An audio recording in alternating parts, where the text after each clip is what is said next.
They're everywhere. They're on the ground, they're in the ocean, they're in the air. There are trillions of them. And they've all got no spine!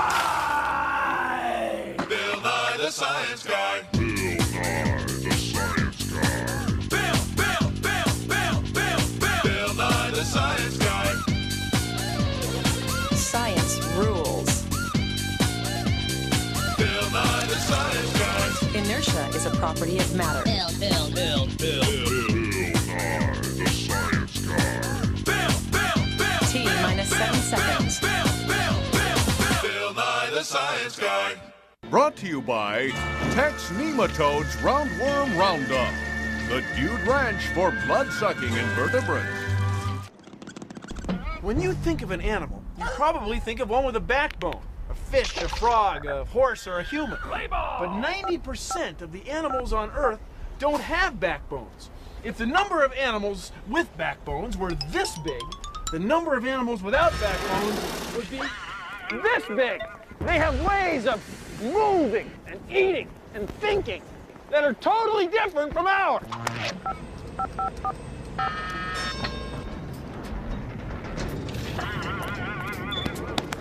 They're called invertebrates.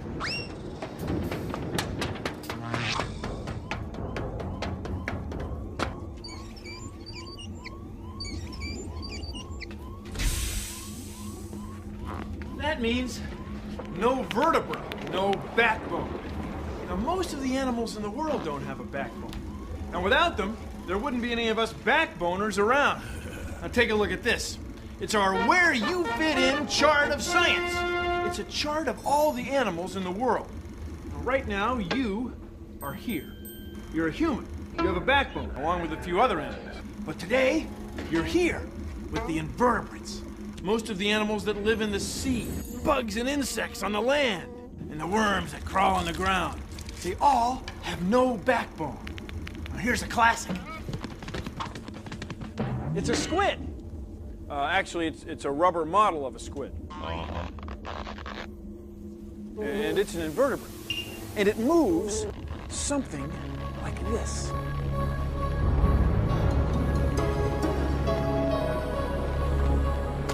It doesn't have a backbone. Now, if it had a backbone, well, it would be hard to move. It just couldn't move in the same way. And its mouth would be stuck way up here.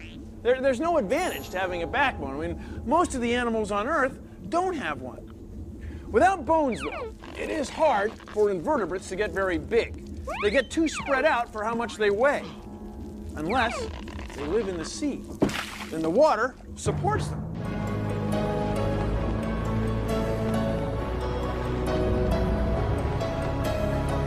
That's why some of the very largest animals on Earth live deep in the ocean.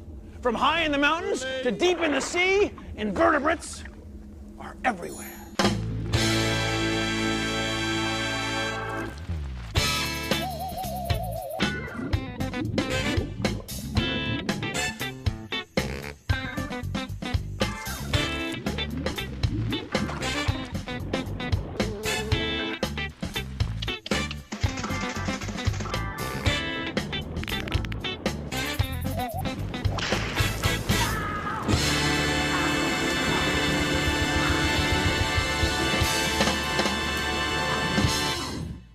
She was a desperate invertebrate groupie.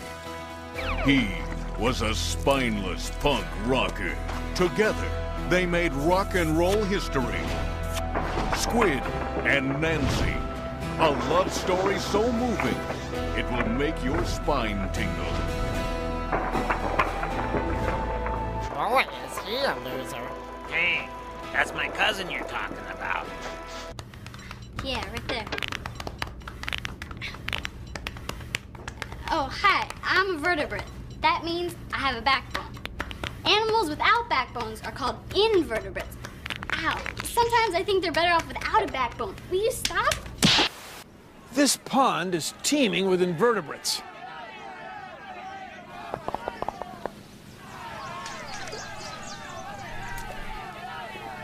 You can't see them, but they're there.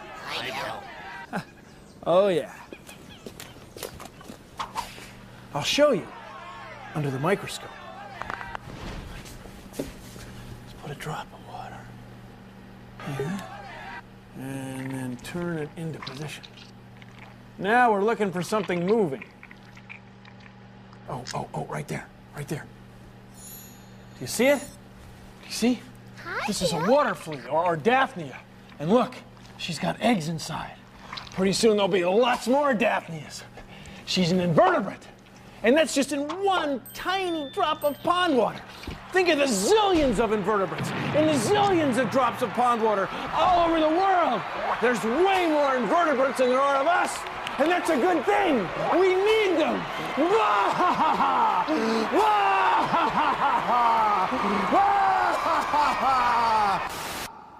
The best way to learn about invertebrates is to study them yourself. Take a big jar and fill it with wet soil.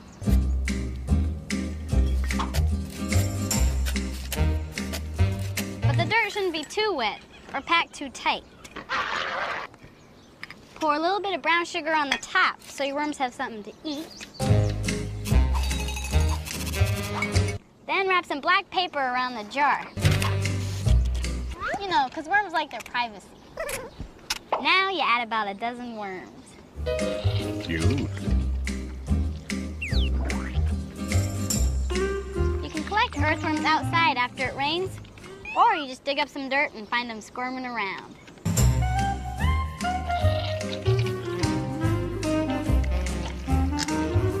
And feed them different things, like old coffee grounds, banana peels, orange peels, dead leaves, you know, whatever, just to see what they like to eat and what they don't. After a couple days, you can see all the pathways and the tunnels that the worms make and what they ate.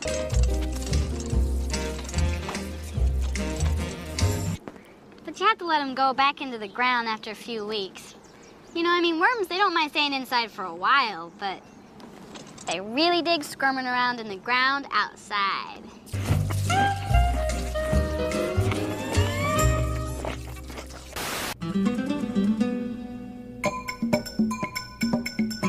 Butterflies are what? Insects. And insects are what? Invertebrates. That's right. Every insect is an invertebrate. Just because you're an invertebrate doesn't mean you're not pretty. You know, you might think of worms, slimy little protozoans. No, but butterflies are beautiful. And they've got no backbone. And if I sit like this too long, I'm not going to have a backbone either.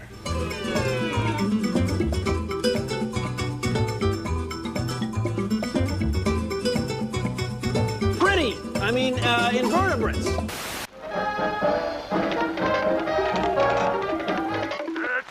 All right, listen up, you spineless creatures. Are you aware that you outnumber the others by about 30 to 1 and live just about anywhere? Move in highly specialized ways. Oh, what if most of you are slimy and don't have a backbone?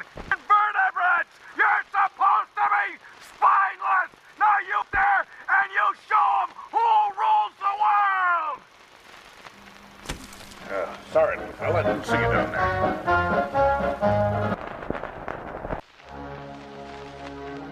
You are now witnessing a crab molt.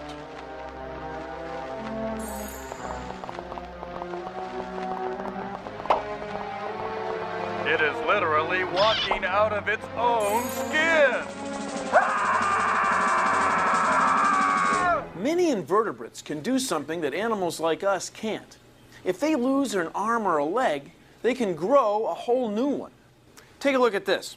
This is a crab shell from a crab that got in a pretty bad fight. He got pinched by another crab. Look, he lost a lot of his shell over here, and his whole left claw is gone. His whole left arm is pinched off. Now, crabs grow by shedding their shells. We say they molt. So this is the first shell that the crab shed after he got in that bad fight. The next time he shed his shell... At the seashore? Look, this part of his shell is repaired, and he has a whole new left claw, brand new arm. Isn't that wild?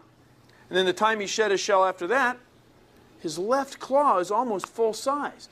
and his body is just about back to normal. See, invertebrates can do this because their bodies aren't too complicated. If an animal like us tried to do it, we have too many muscles and bones and tendons and nerves. We can't pull it off. But crabs can. See, look. This is the same crab. He's over here. He's fine.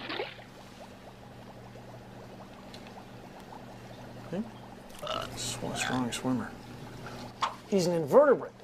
He can regenerate parts of his body. Can't you? See, he's fine. I sure am, Bill.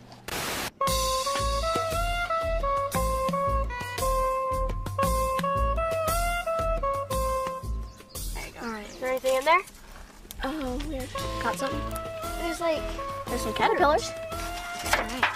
This is a camel cricket, and it is nocturnal. And if we didn't set the trap, we wouldn't have known they lived in old growth forests because it's nocturnal and we would have never seen it. That's weird looking. Oh, look at that one. Oh, weird. Ew. We use the pitfall trap. It catches them live. It uses bait like fruit rinds and leaves and stuff. All invertebrates are very important to the forest. They each have a job or a place or a role. There's a camel cricket in there. Yeah. Black and kind of gold kind of stripes. We separate them out into different groups, and then we send them off to scientists, which identify them more closely. Invertebrates really rule. You and I are vertebrates. We have brains connected to a central nervous system which runs through our spine, our backbone. But invertebrates have no spines, so how do they know what to do? Well, please consider the following. Many invertebrates have what's called a nerve net. Their nerves are spread through their whole bodies and they operate without a brain. If one part of the nerve net gets stimulated or tickled, it can signal another part without having to send a signal all the way to a brain and back. In a way, it's a lot less complicated. So, if this side of the sea jelly gets a signal like, what's that smell? And then, go this way. It can do it without using a brain. So the way an animal, like a lobster, looks at the world has got to be completely different than the way we look at it. Because it's like this animal has its brain spread through its whole body. There's no backbone, no spine, no central nervous system. I mean, an animal like this probably never forgets what it's going to do next. Oh, it's the old forgot what I was gonna do next gag again. Next, he'll probably say, thank you for joining me on Consider the Following. Oh, yeah. Thank you for joining me on Consider the Take me back! Warning. The previous information applies to most but not all invertebrates. The cephalopods, squid, and octopi have a highly organized and centralized network of nerves known as a brain. Yeah, a little to the left. My upper spine hurts. Yeah, right there. Oh, it's you again. Well, there are far more animals without backbones than there are with backbones. That's why you never see an octopus getting a massage. Invertebrates are often simple inside. This is an ascaris worm. It's a parasite. It lives inside another animal, namely us. They grow from eggs that can get inside humans, usually after we don't wash our hands and then put our hands in our mouths. Ascaris worms can make us sick. No human wants them around. So to make sure their species survives, these worms make lots of eggs. If all of those eggs grew to full-size worms, there would be 35 new worms a second, represented here by this plate of spaghetti. That's every second. They eat and make more invertebrates. 350 eggs every 10 seconds. If we let them, they'd make over 2,830 eggs every minute. It's a strategy that many invertebrates go for. 125,000 eggs every hour. They don't hunt, fish, or farm. They get us to bring their food to them. And it would be over 3 million of them every day. They're invertebrates. They try to reproduce. You've got to respect that. Oh, boy. See, this is just spaghetti. It's just a representation, really.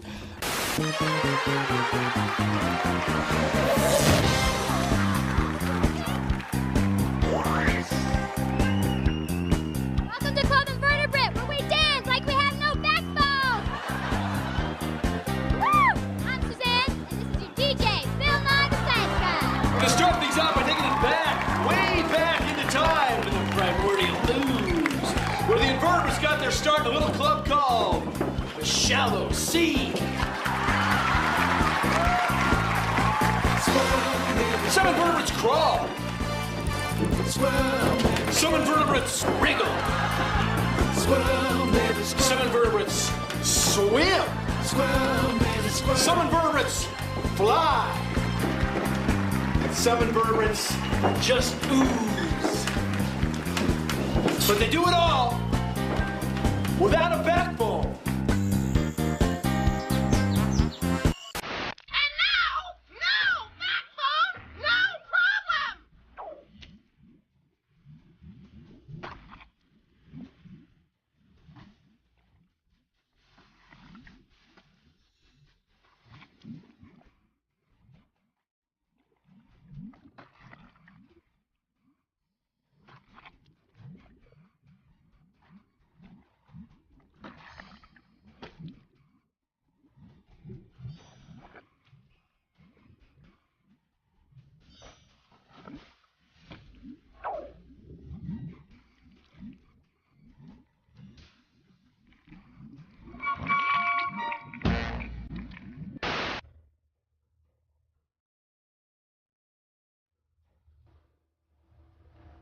These are jellies, sea jellies, jellyfish.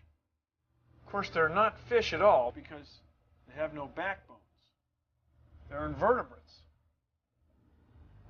They drift through the sea, eating tiny little things. They're carnivores.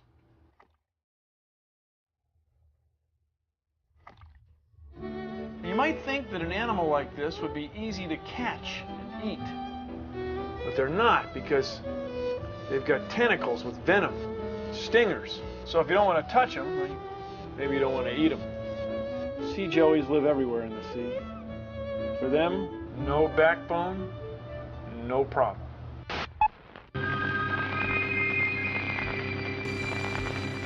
Well, look, of course the movie stunk. The director's a dung beetle. Second, I'm gonna lose this guy. I gotta go. Yeah, my tapeworm is here. Hey, T-worm man, how you doing? Don't the buzz on you, okay? People find you disgusting. Say you live in their intestines, absorbing their food. Well, you know what I say? I say, hey people, lose weight the easy way with the tapeworm diet.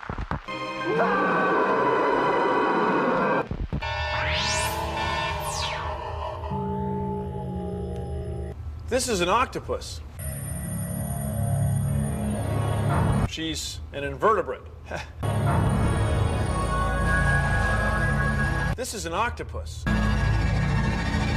What we call a cephalopod. It's an invertebrate. It means head foot. See, her head is where she has her eyes. And this big sac back here is where she has all her internal organs.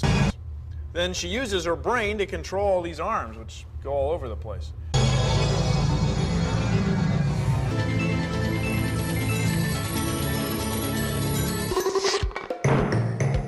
Get a long balloon like this one and fill it about halfway with water.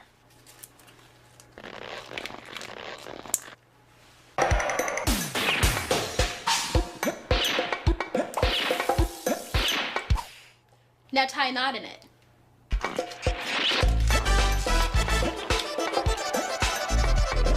See, a balloon is just like an invertebrate. It doesn't have a backbone. So if I hold it like this, it folds in the middle. It loses its shape and it can't support its own weight. But look, when you put it in the water, it straightens out. The water supports it. That's why the world's largest invertebrates, like octopi and giant squid, live in the sea, because the water supports them. But don't take my word for it. Try it. So come on, everybody! Do the invertebrate!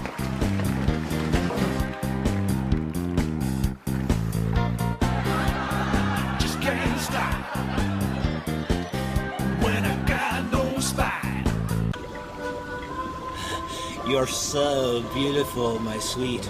So intelligent. So elegant. A spine would only get in the way. We know. Your day will come. The oceans will rise. The cities will sink. And then invertebrates like you will, dare I say, rule the world. This is a sea star. What's he saying? I think he's saying, this is a sea star. We used to call them starfish, but they're not fish that live in the sea, so we call them sea stars. They don't have a backbone. They're invertebrates. See, it's got 5 limbs. If one of them breaks off, it can regenerate.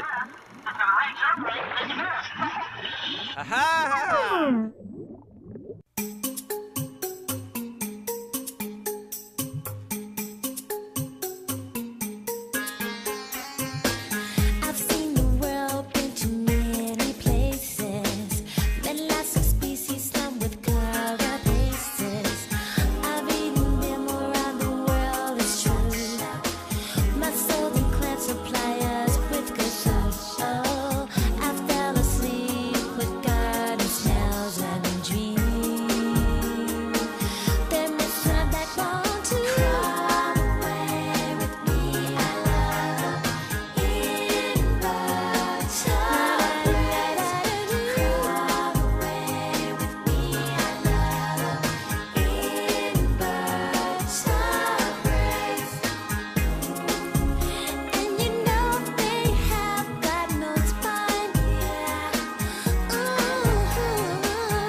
Didn't I tell you?